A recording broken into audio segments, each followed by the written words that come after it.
حمدا حمدا يؤثر مطلقا مجيدا يا ربنا فحمدك وينبغي لك نسأل المستقيم اللهم صل على سيدنا وحبيبنا ومربنا محمد وعلى آله وصحبه ومن تبعهم بإحسان إلى يوم الدين. Amma ba'du, yang saya hormati Bapak Ibu para jamaah salat Isya dan salat tarawih. Pertama-tama mari kita panjatkan puji syukur atas kehadiran Allah yang mana sampai malam ini yang bisa kita lihat softnya semakin maju, kita masih terpilih menjadi orang yang dipilih oleh Allah, bisa hadir di tempat yang mulia ini untuk melaksanakan ibadah salat Isya dan salat tarawih secara berjamaah. Semoga usaha panjenengan semua mendapat pahala yang setimpal dan bisa menjadi jalan menuju surga Allah dalam nanti. Amin. Amin.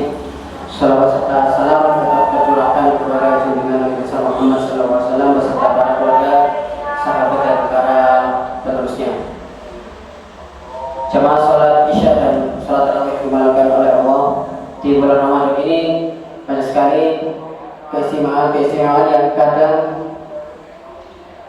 kita pun sadar bahwa ada hal-hal kecil yang tidak tersentuh. Kita melakukan amalan-amalan mulai dari membaca Al-Quran, sholat, qiyamul lail, sedekah, tapi ada hal yang kadang terlupa. Ketika kita sedekah, itu ada hal yang perlu diperhatikan. Bahwa Allah memberitakan di surah Al-Baqarah, Bismillahirrahmanirrahim, ya ayyuhalladzina amanu anfiqu mimma razaqnakum min qabli an ya'tiya yawmun la bay'un fihi wala khullatun wala syafa'ah wal kafiruna humud dhalimun. Wahai orang beriman, infakkanlah sebagian dari rezeki yang telah kami berikan kepadamu sebelum datang hari ketika tidak ada lagi jual beli, tidak ada lagi persahabatan dan tidak ada lagi syafaat. Orang-orang kafir itulah orang yang zalim. Kita diperintahkan untuk sedekah, untuk memberikan sedekah kepada kaum muslimin atau orang yang membutuhkan. Tapi ada satu hal yang kadang tidak tersentuh situ, yaitu apa? Keanggunan dalam sedekah. Kita sering melupakan hal-hal yang perlu diperhatikan. Yang pertama adalah supaya bagaimana sedekah itu bisa diterima. Kalau kita sedekah harta, kita juga sedekah perasaan. Bagaimana maksudnya? Ada kisah pada abad ke-19 ketika Syekh Ali Tantawi itu bersama anaknya hendak memberikan sedekah berupa makanan kepada penjaga rumah yang sedang membutuhkan. Tapi saat anaknya memberikan makanan, di situ ada sayur-sayuran, anak ini memberikan dengan kaleng. Lalu Syekh Ali Tantawi mengatakan, kembalilah kamu ke dapurmu, ambilkanlah piring yang bagus, piring terbaik, tatalah makanan itu dan berikanlah tempat agar kita seolah-olah beliau ini adalah sahabat kita. Lalu si putri ini pun juga sama, melaksanakan apa yang dilakukan oleh ayahnya, pergi ke si penjaga rumah. Setelah sampai dia mengatakan, ya ayah, kenapa engkau meminta saya untuk benar-benar melakukan seperti kita menyembuhkan tamu? Maka Syekh Ali Tantawi mengatakan bahwa kita itu sedekah harta, itu harus juga sedekah perasaan. Kalau sedekah harta itu hanya mengenyangkan perut, tapi kalau sedekah perasaan itu bisa menjadikan seolah-olah dia itu adalah bagian dari sahabat kita. Kalau bahasa Jawanya itu mengono, dan itu kadang-kadang yang sering tidak tersentuh kepada kita ketika kita memberi, tetapi kita tidak mengedepankan ada pantas apa enggak. Itu kadang ada yang seperti itu. Apalagi di zaman sekarang era disrupsi ini banyak sekali hal-hal yang perlu diperhatikan. Yang kedua adalah Allah berfirman di surat Al-Baqarah juga mengatakan bahwa kita tidak boleh menyakiti perasaan si penerima. Allah berfirman di surat Al-Baqarah, Bismillahirrahmanirrahim, alladzina yunfiquna amwalahum fi sabilillahi tsumma la yusbi'una ma anfaqu manna wala adha. Manna wala adha. Manna ini kalau sekarang ada bahasa kerennya manan digital. Manan digital itu apa? Kalau sekarang di era media sosial kita memberikan santunan, tapi kita juga mengekspos kebaikan kita Jadi seolah-olah niatnya bukan kalau sekedar untuk dokumentasi. Biasanya kalau di tempat-tempat kan memang ada untuk laporan ya, itu beda lagi niatnya. Tapi ini ada biasanya untuk konten. Nah ini termasuk dalam ranah manam digital kalau bahasa kerennya ini. Apa yang manam digital? Jadi seolah-olah kebaikannya itu harus dipost, harus diketahui oleh orang. Dan ini kadang juga menjadi perhatian yang orang tidak paham. Kalau ketika kita memberikan sesuatu, itu juga harus memperhatikan yang namanya jangan sampai orang ini terasa sakit hati. Yang kedua juga, yang ketiga ada ini menyakiti. Ini ada kisah viral di tahun 2022 kalau tidak salah, seorang gubernur memberikan santunan kepada seseorang, itu si seorang itu mengembalikan. Aneh kan, kalau dikasih santunan kok balik. Ternyata usut punya usut, itu hanya untuk pencitraan maut. Jadi dia ketika memberikan sedekah itu hanya untuk pencitraan bagi si gubernur itu, dikembalikan. Maka Allah juga berfirman di ayat selanjutnya, "Qalu ma'ruf fa huwa maghfiratu khairum min sadaqati yasba'uha ada. Wallahu ghaniyyun halim." Perkataan yang baik dan pemberian maaf lebih baik daripada sedekah yang diiringi tindakan yang menyakiti. Maka di kitab fikih pun juga dijelaskan, ketika kita melaksanakan perbuatan maaf itu bagian dari sedekah, lebih baik daripada kita memberi tapi menyakiti. Dan ini kan kadang juga harus menjadi garis bawah yang harus kita laksanakan. Jangan sampai kita memberikan air, tapi kita lemparkan kepada si orang yang membutuhkan air minum. Dan ini merupakan menjadi patut perhatian yang harus kita laksanakan. Al-Quran benar-benar dari hal yang terkecil itu juga ada prosedur-prosedurnya yang bagaimana sama-sama orang itu hidup.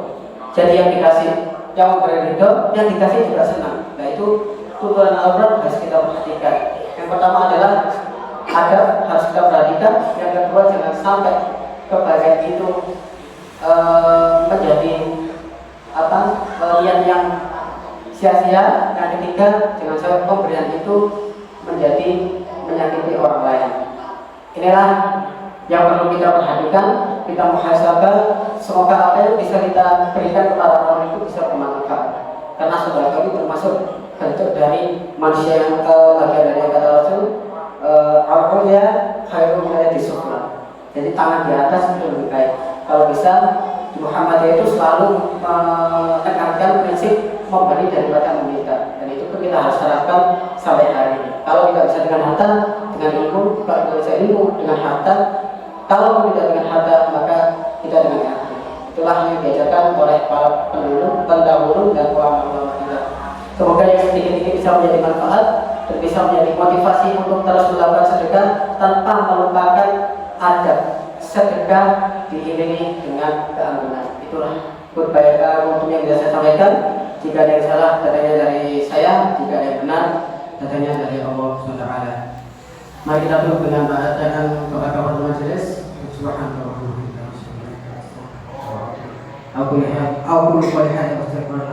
Assalamualaikum warahmatullahi wabarakatuh.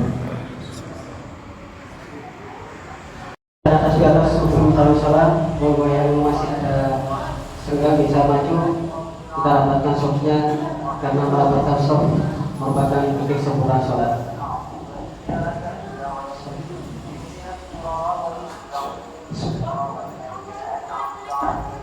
Allahu Akbar.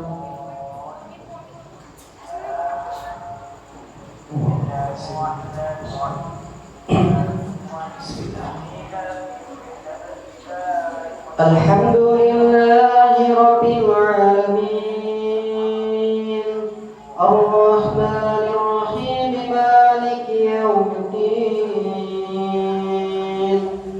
Iyyaka na'budu wa iyyaka nasta'in.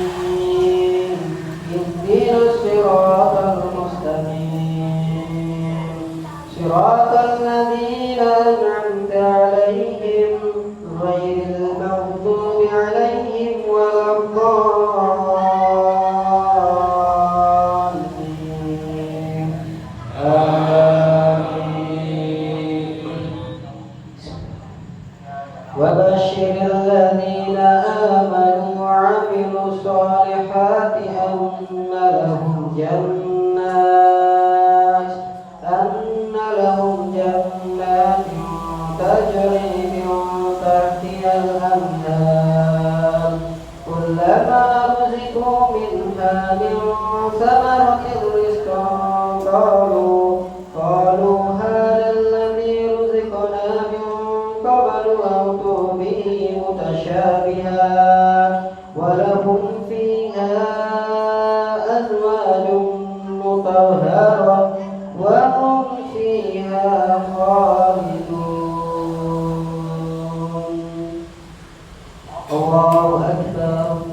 الله لمن حمده. الله أكبر.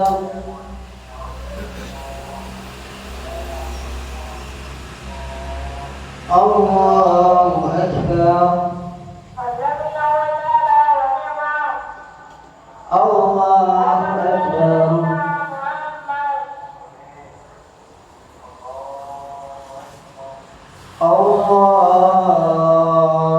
الله أكبر.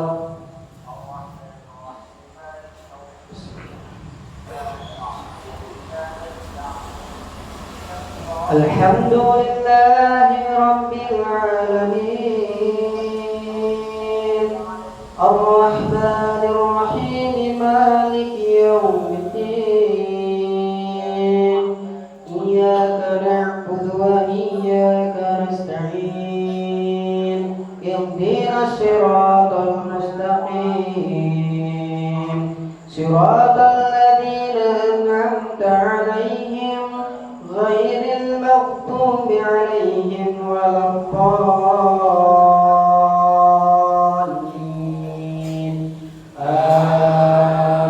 آمين. ثم أفيضوا من حيث أفاض الناس واستغفروا الله إن الله غفور رحيم. فإذا قضيتم مناسككم فاذكروا الله كذكركم آباءكم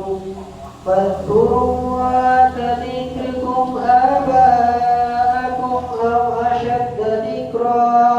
فمن الناس من يقول ربنا آتنا في الدنيا وما له في الآخرة من خلاق. ومنهم من يقول ربنا آتنا في الدنيا حسنة وفي الآخرة حسنة وقنا عذاب النار. أولئك لهم نصيب مما كسبوا والله سريع الحساب. الله أكبر.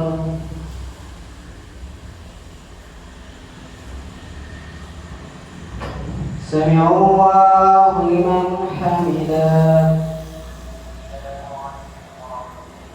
الله أكبر.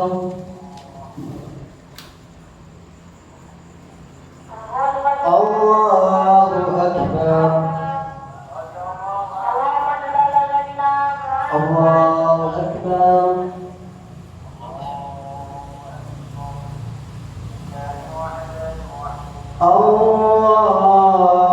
الله أكبر.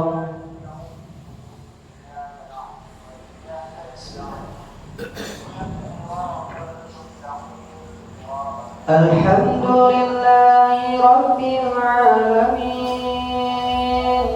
الرحمن الرحيم مالك يوم الدين إياك نعبد وإياك نستعين اهدنا الصراط المستقيم صراط الذين أنعمت عليهم غير المغضوب عليهم ولا الضالين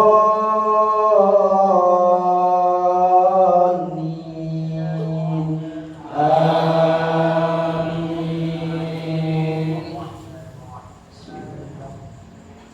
الذين يقولون ربنا إننا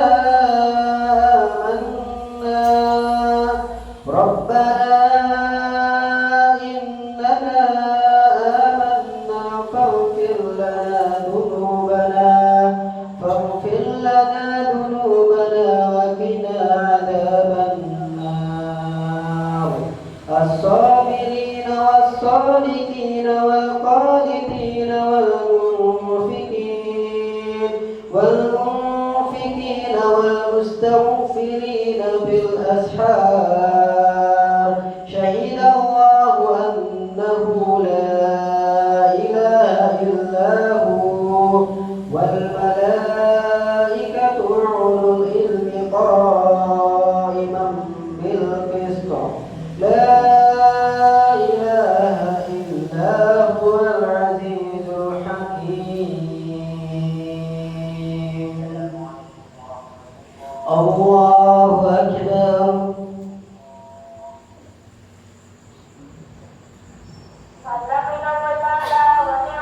سمع الله لمن حمده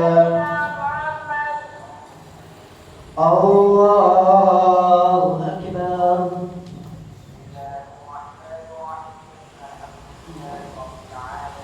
الله أكبر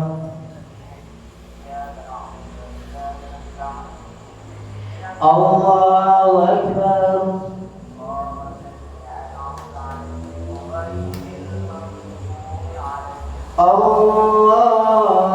الله أكبر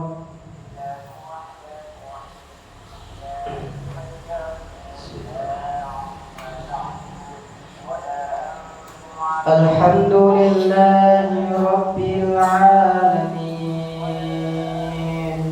الرحمن الرحيم مالك يوم الدين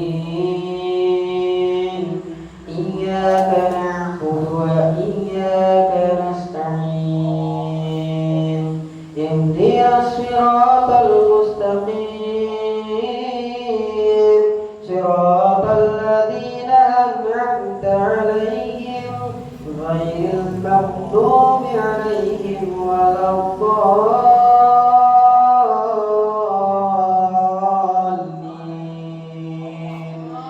آمين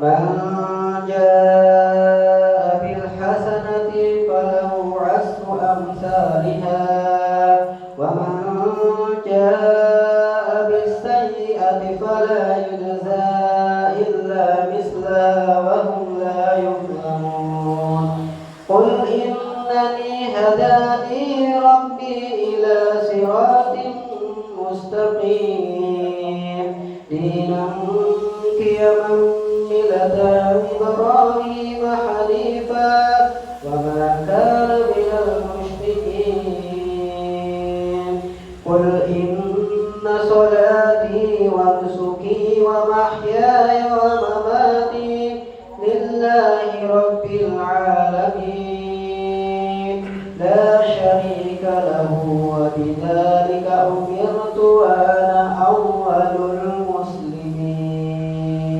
المسلمين الله أكبر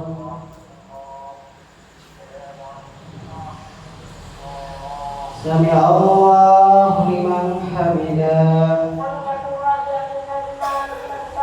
الله أكبر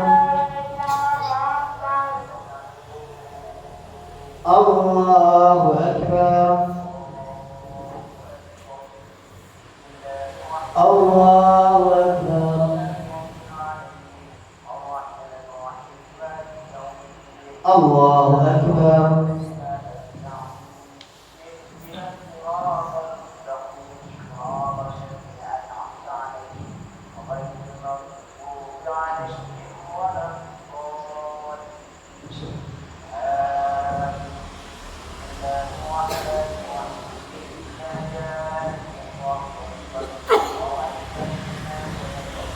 السلام عليكم ورحمة الله السلام عليكم ورحمة الله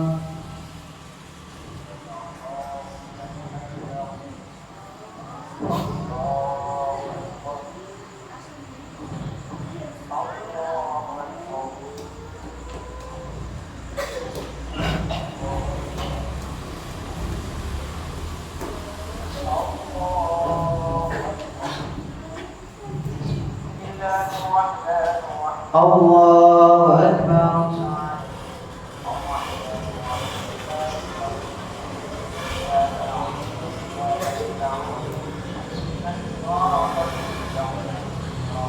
الحمد لله رب العالمين الرحمن الرحيم مالك يوم الدين إياك نعبد وإياك نستعين اهدنا الصراط المستقيم صراط الذين أنعمت عليهم غير المغضوب عليهم ولا الضالين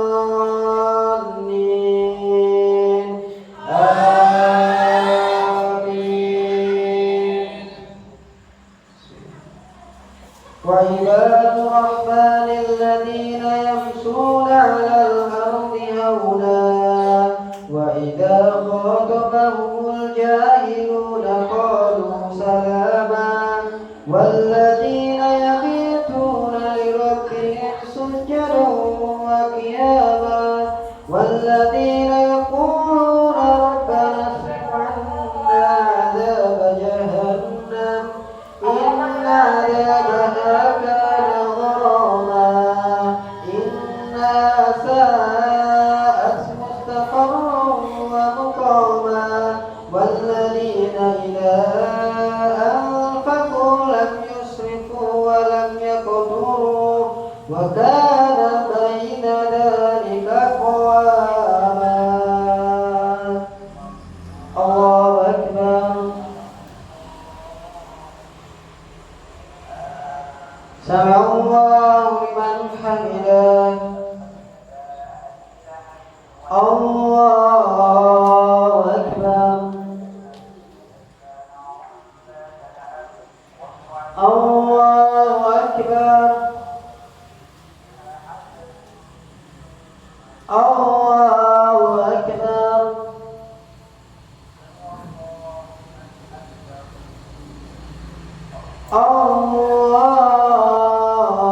الله أكبر.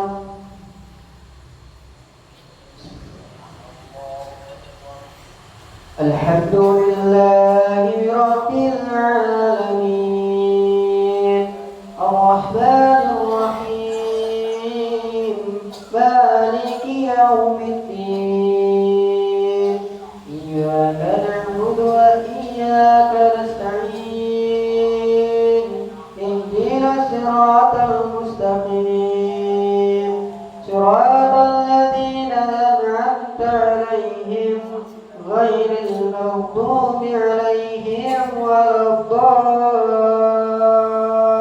الضالين آمين.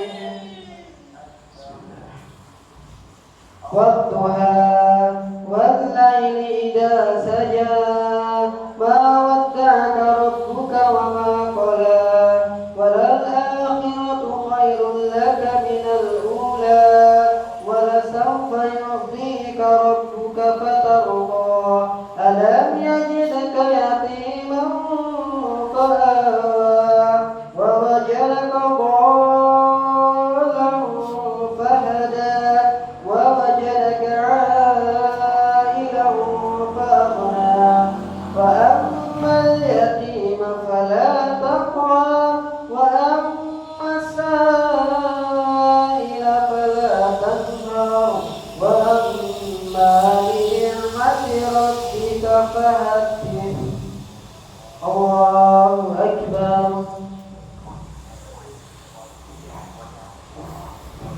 سمع الله لمن حمده. الله أكبر.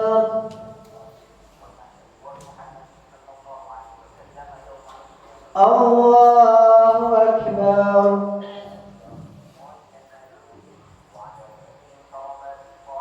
الله أكبر.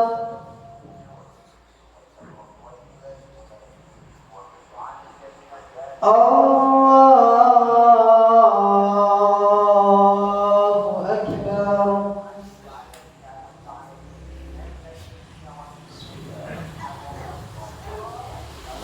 الحمد لله رب العالمين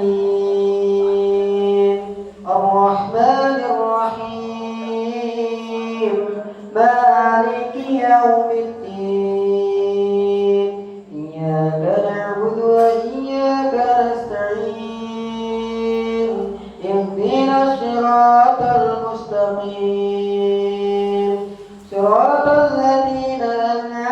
عليهم غير المغضوب عليهم ولا الضالين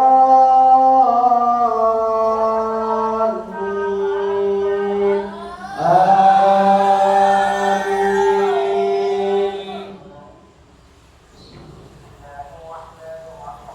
إذا زلزلت الأرض زلزالها وأخرجت الأرض أثقالها وقال الإنسان ما لها يومئذ تحدث أخبارها بأن ربك أوحى لها يومئذ يشدر الناس أشتاتا ليروا أعمالهم فمن يعمل مثقال ذرة خيرا يره ومن يعمل مثقال ذرة شرا يره.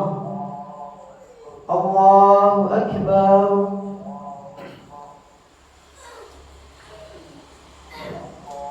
سمع الله لمن حمده.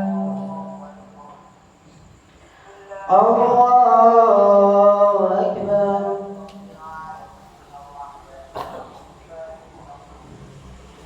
الله أكبر. الله أكبر.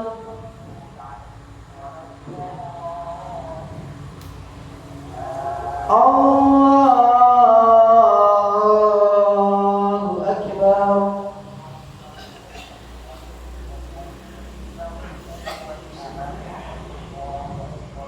الحمد لله رب العالمين الرحمن الرحيم مالك يوم الدين إياك نعبد وإياك نستعين اهدنا الصراط المستقيم صراط الذين أنعمت عليهم غير المغضوب عليهم ولا الضالين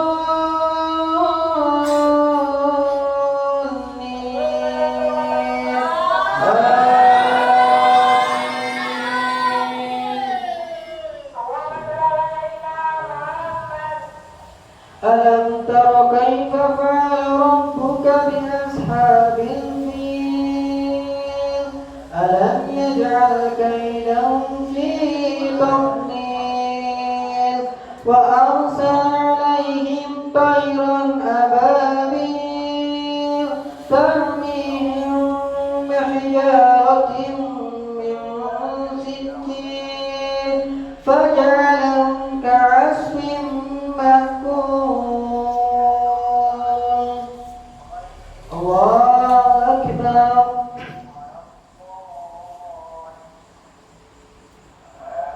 سمع الله لمن حمده. الله أكبر. الله أكبر. الله أكبر.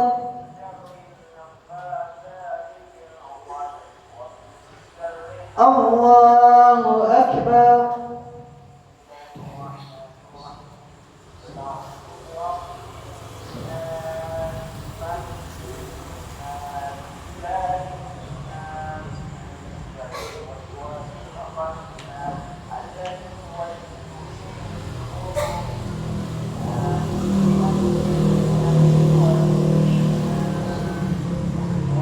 السلام عليكم ورحمة الله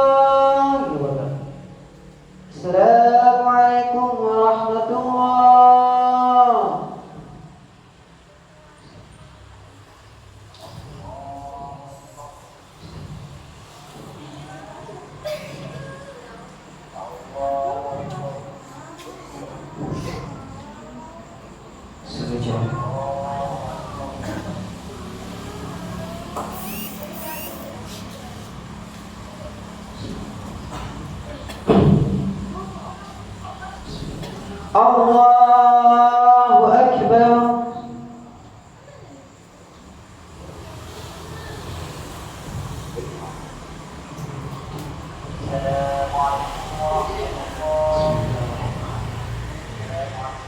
الحمد لله رب العالمين الرحمن الرحيم مالك يوم الدين إياك نعبد وإياك نستعين اهدنا الصراط المستقيم صراط الذين أنعمت عليهم غير المغضوب عليهم ولا الضالين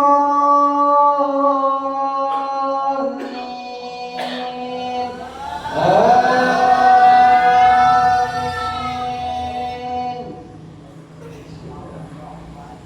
والعاديات ضبحا فالموريات قدحا فالمغيرات صبحا فأثرن به نقعا فوسطن به جمعا إن الإنسان لربه لكنود وإنه على ذلك لشهيد وإنه لحب الخير لشديد أفلا يعلم إذا بُعْثِرَ ما في القبور وحصل ما في الصدور إن ربهم بهم يومئذ لخبير.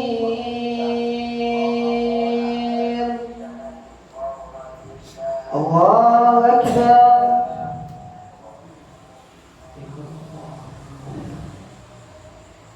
سمع الله لمن حمده. الله أكبر. الله أكبر.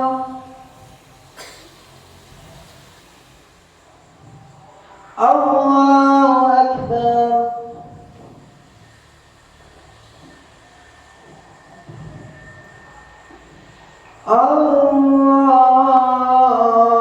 الله أكبر.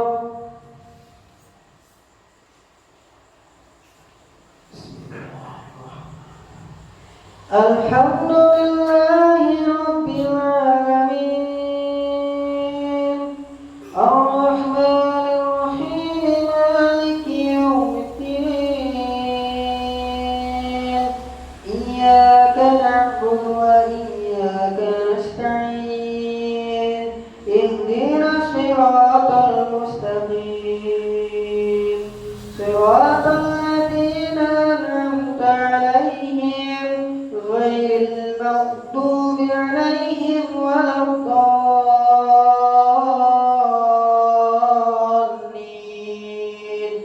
آمين.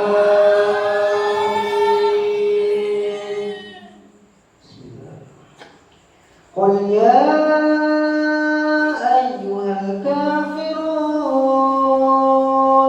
لا أعبد ما تعبدون ولا أنتم عابدون ما أعبد ولا أنا عابد ما عبدتم ولا أنتم عابدون ما أعبد لكم دينكم ولي دين. الله أكبر.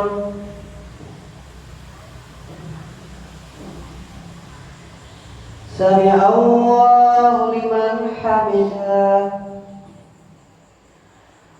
الله أكبر.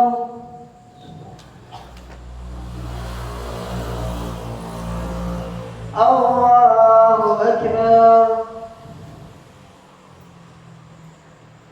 الله أكبر.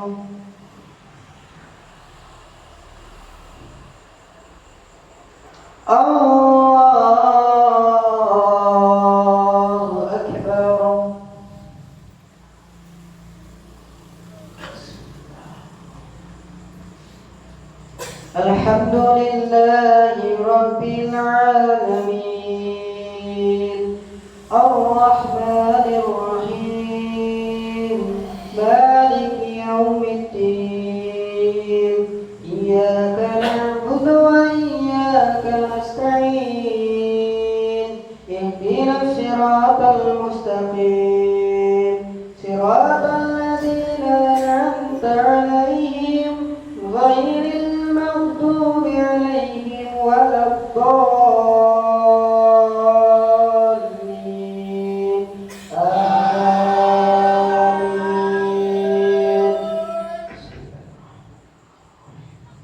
قل هو الله أحد الله الصمد لم يلد ولم يولد ولم يكن له كفوا أحد. الله أكبر.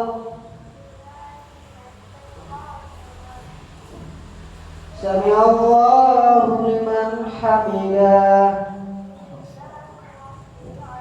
الله أكبر.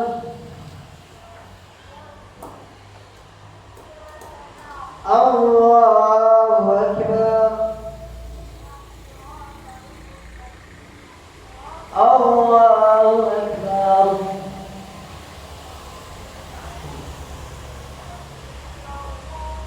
الله أكبر.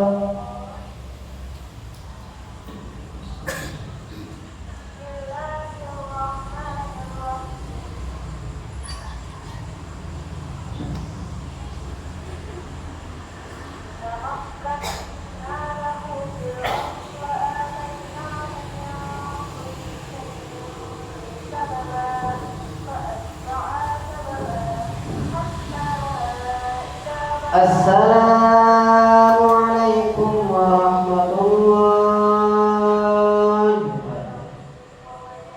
السلام عليكم ورحمة الله.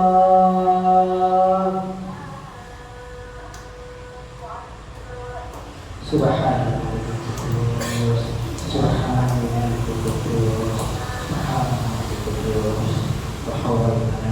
Subhanallah,